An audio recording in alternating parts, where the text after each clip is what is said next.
இன்று மாலை 5 மணிக்கு மேல் சென்னை உயர்நீதிமன்றத்தில் தீயணைப்புத் துறையினரின் ஒத்திகை நடந்தது.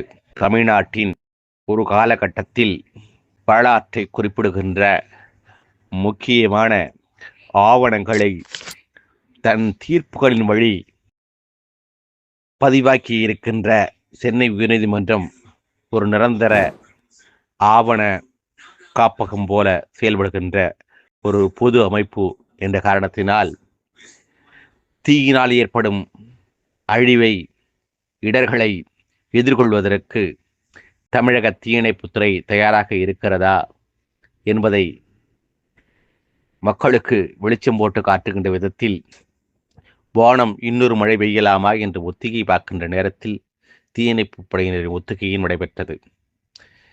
சென்னை உயர்நீதிமன்றத்தின் உயர்ந்த கோபுரங்கள் வரை செல்லும் மூங்கிகளில் நீரை பீச்சி எடுக்கும் இயந்திரங்களின் மூலம் தீயணைப்புத் துறையினர் தாங்கள் எவ்வாறு சிறப்பாக செயல்பட்டு தீயை தவிர்க்க முடியும் என்பதை எடுத்து காட்டினார்கள்.